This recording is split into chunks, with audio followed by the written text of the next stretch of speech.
Gabrielle, are you sure it's here? Yes, definitely. I saw it yesterday. Hang on. Got it? Tucked right away in between the books there. Yes, now I know the picture's in here somewhere. That's it. I've got it. Hello. Hello. Gabrielle and I are here with a programme that's all at sea. That's the theme, not the programme. Thank you very much. Well, I found the picture. It's by Okusai. He was a Japanese artist of the 18th century, and this picture is called Wave. Do you remember this one? Yes. It's the most beautiful print.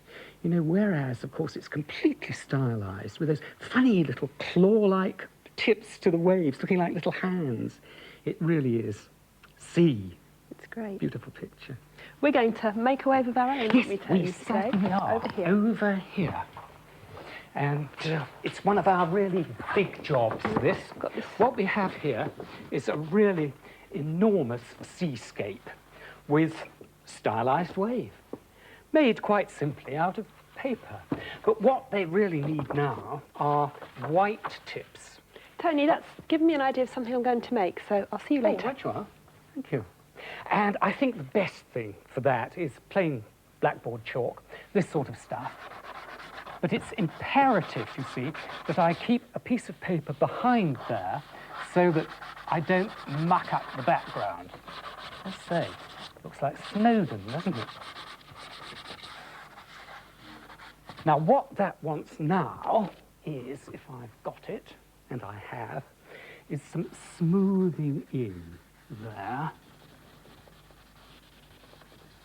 Otherwise, it'll just make a nasty white line. That's got to go further along there. Right along to that one. And this, of course.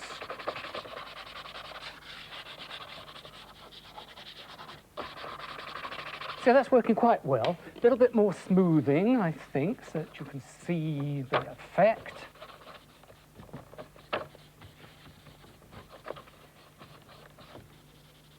Now, I've got a lot to do along here, quite a number of these waves, but I think it's going to be worth waiting for. In fact, it could be quite active and exciting. We'll hope so.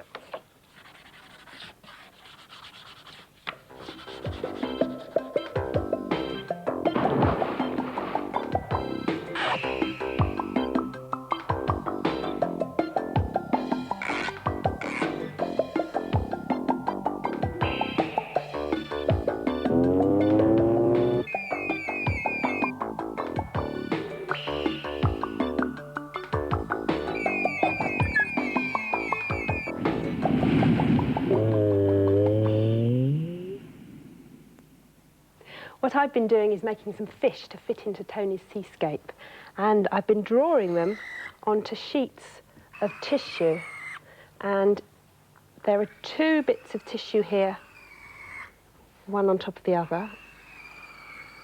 I'm going to draw the fish on fairly quickly with this very thick grey marker.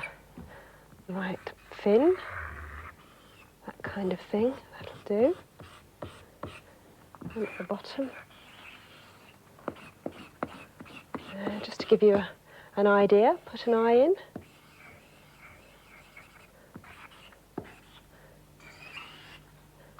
And a few scales.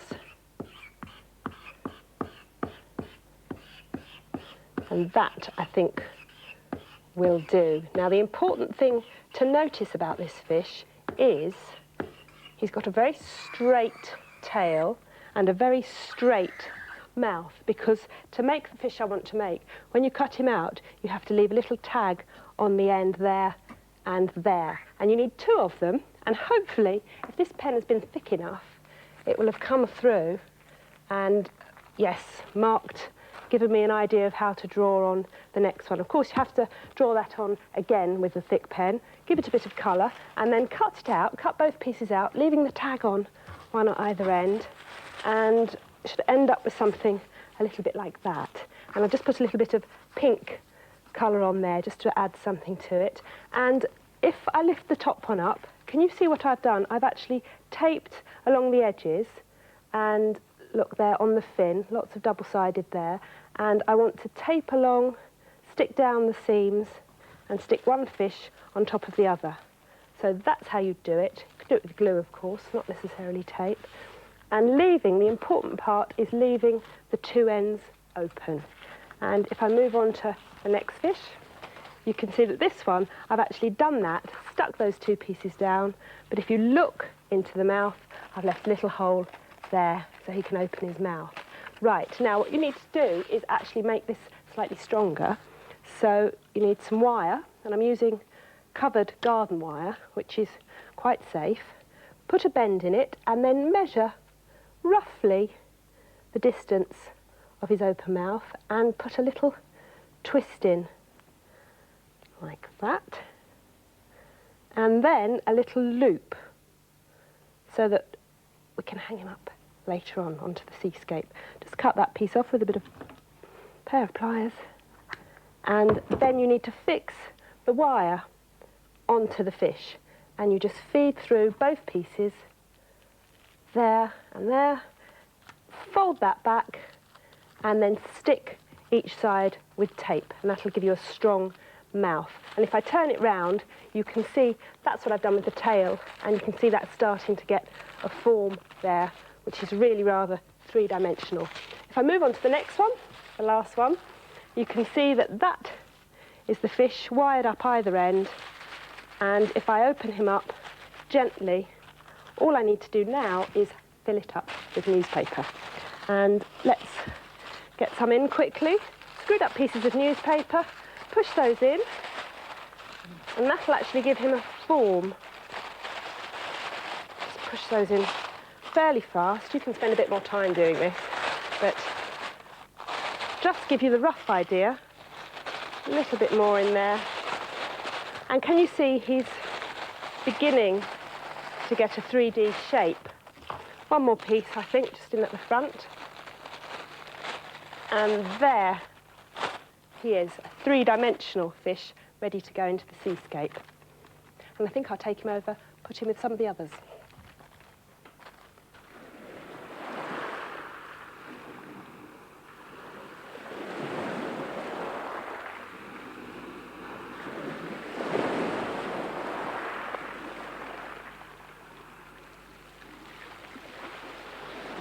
Can you see I've made all these fish exactly the same way as the one I showed you, even down to the huge shark at the bottom. And the waves, of course, well, you can see there are two units. They simply, the cutouts, slide against each other. And that's about it. They just run in a groove. I think it's rather clever, really. Getting very choppy now.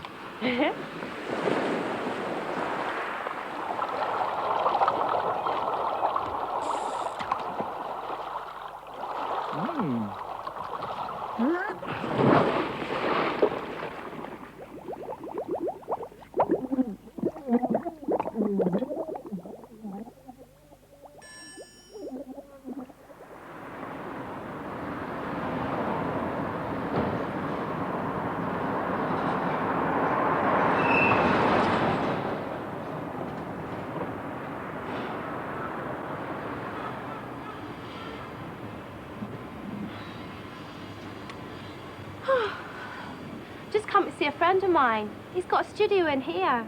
He calls himself Moving Jim. It's a bit strange. Let's go and see him.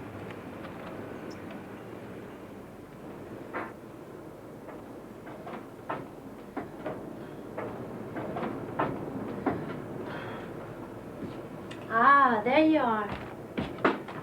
Hey. Hiya. Why do they call you Moving Jim? Well, about 3-4 years ago, I started doing mechanical window displays. Yeah. And using various bits and pieces. I had the hats with the propeller on. Oh, brilliant. And I travelled around the country putting them in. Oh, right.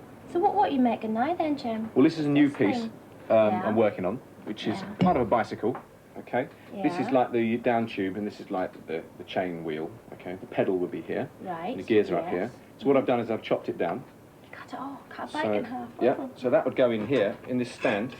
This is an old bike, because I quite like using old pieces. All right, so if you just turn that there, I'll put Do you want me to hold that? yeah, put that in there. I'll give you another bolt. You can put that in. All right, thank One you. further down. Right, this is a cog from a bicycle. It's actually from this bicycle. The wheel used to be here. I cut all the spokes off, put a lever on here, Right. and a couple of pieces of wire. Yeah. So we fix. What You do you want to want? hold the chain. Ugh. Get your hands dirty. Greasy. There we go. So we have to lift this up. And no, we don't. We lift it that way. Jim, this is an absolutely There we go. brilliant place you've got here. It's full of amazing stuff, isn't it? Well, it's different bits from different jobs I've done. Like a treasure trove, isn't it? Yeah, well, it's all my Bits and own pieces. personal bits and pieces. I can't get them in the house, so I have to have them in here. Right, this is just an old rubber mask I found, and I just bunged a bit of metal on it. So where are we going to put that So we'll then? put this here. So if you hold him there, you hold Yeah, his face. I've got 'em. All right. got I 'em. want to get these wires through his eyes. Yeah. Okay. Do you want to hold the mask? Yeah, Right? I've got it. Right, just run them through that. Got that in the right order. Yeah. So what happens first? I'll put a bit of wire through here. Yeah. A bit of wire through here. All right. Hey. They're alive. On like that. Do you want to hold them on? Yep. Hold them down. Hold your eyes on. Right. You got a name for this man? Mr. Jaffa. Mr. Jaffa. Yeah, because I found a label off an orange and I just bunged it on there and I just called him Mr. Jaffa. Yeah. Doesn't really matter, really.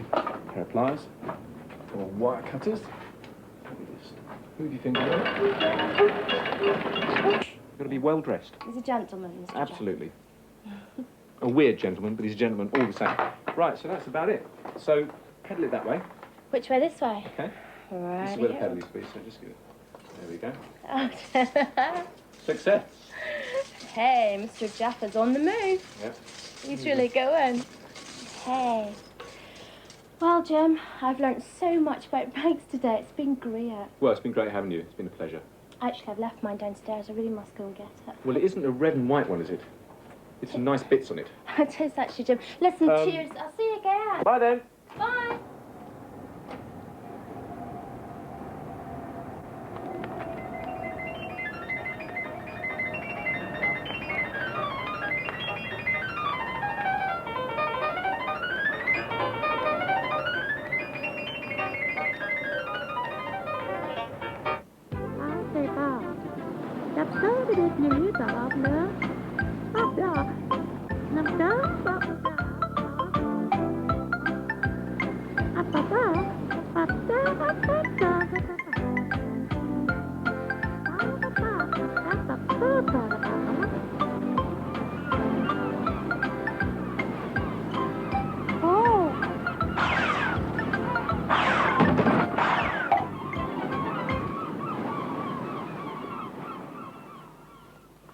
All this talk of sea and waves reminded me that we had a fish tank upstairs.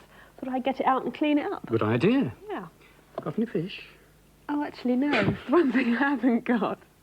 Look here, I have a friend who happens to be in the fish trade. Great, go and see him.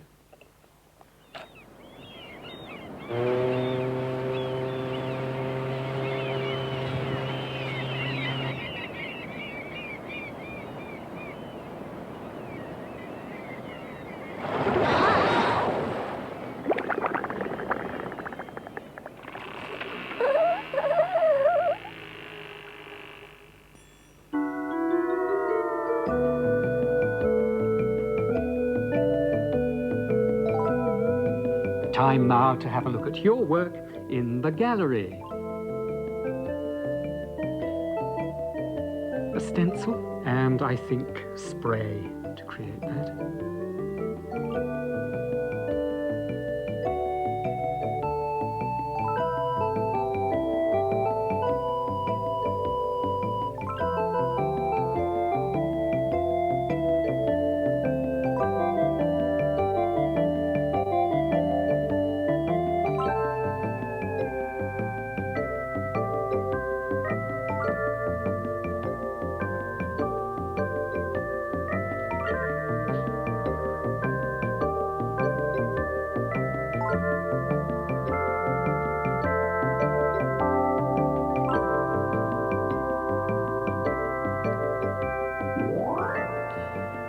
octopus hiding two of its legs.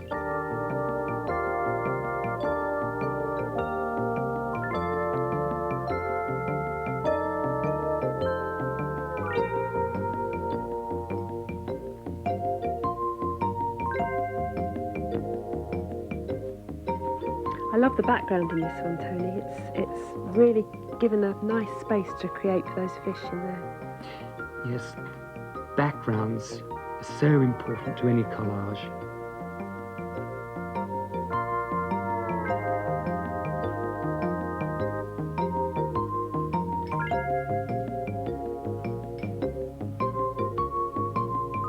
The fish there have had a very well chosen material to make them. Do you see? It's corrugated cardboard.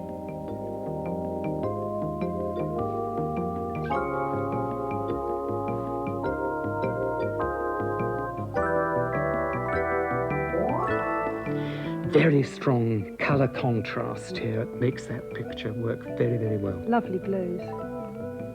Thank you for sending us your work. Here's our address if you'd like to send us something. Hartbeat, BBC Television, London W3 6XZ.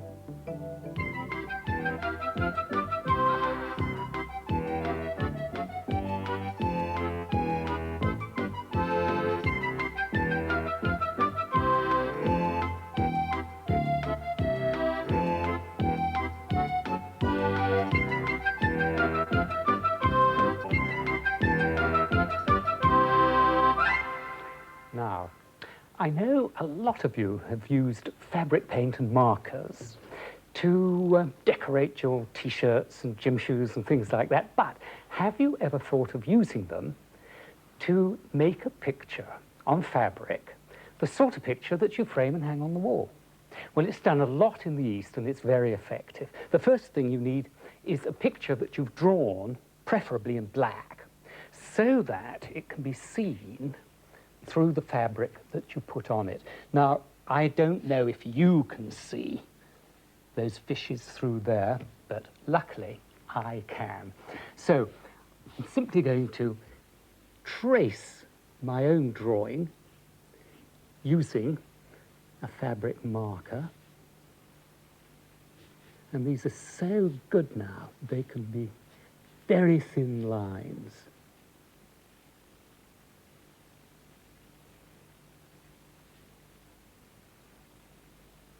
What I should tell you is that when you use either a marker like this or the paint, if you want to wash the fabric, then you must iron it or have it ironed, and that fixes it so that you are quite able to wash it. Obviously, if you want it for a picture and you don't want to iron it, well, you needn't. But it's quite a good idea to do so. That fixing. Now I'm coming to that part of the fish where all the scales have got to be drawn, so as quickly as I can, I'll do that.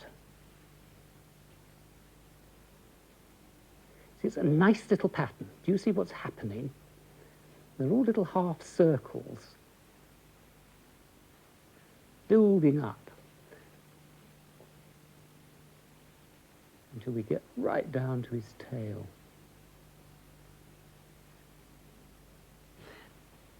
Then a few nice strokes.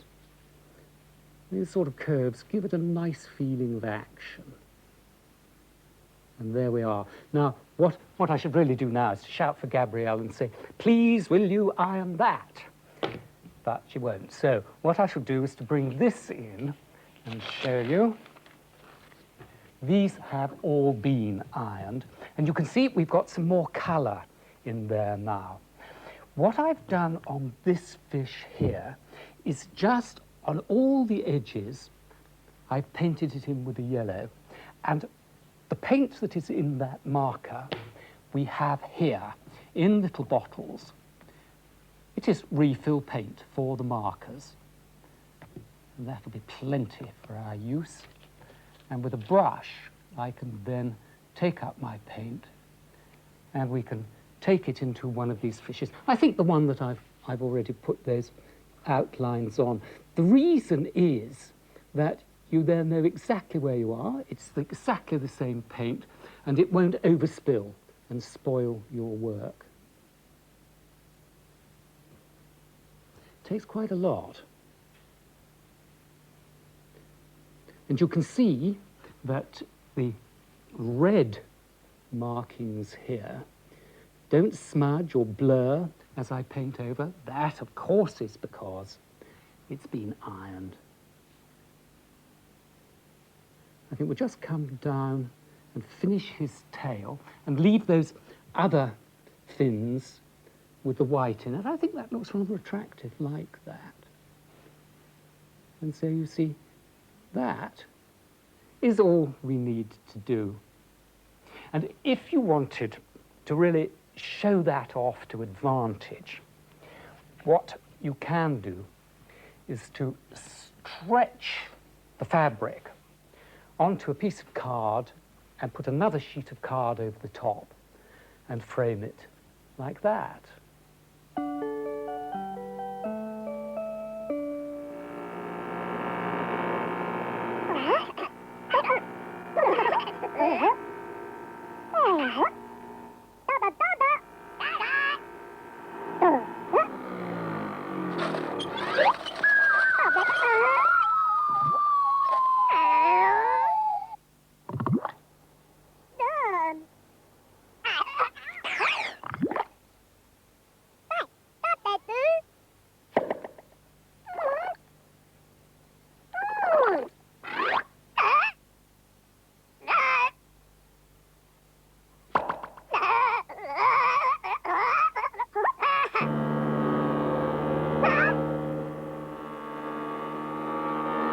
Well done, Morph. We could put him in for his life-saving medal. We could put him in the fish tank. Oh, we could, yeah. Oh, That must be my friend with the fish for your tank. great. I'll get it filled up. Some water in. Have you got them, Tony? Are they goldfish? What sort of fish are they? Gabrielle, I think there's been a sort of misunderstanding. Oh, fish and chips. It could happen to anyone. Oh, I suppose so. Bye. See you next time. Goodbye. He did cycle 3 miles. I can't put them in my fish tank, can I? No, you can't.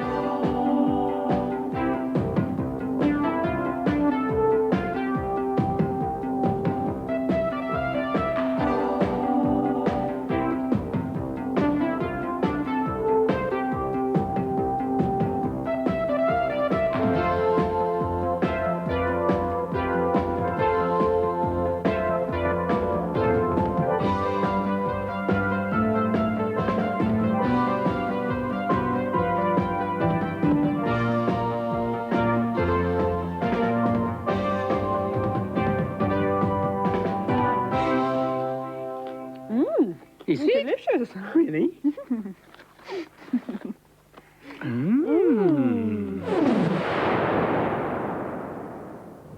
Morph's my favourite.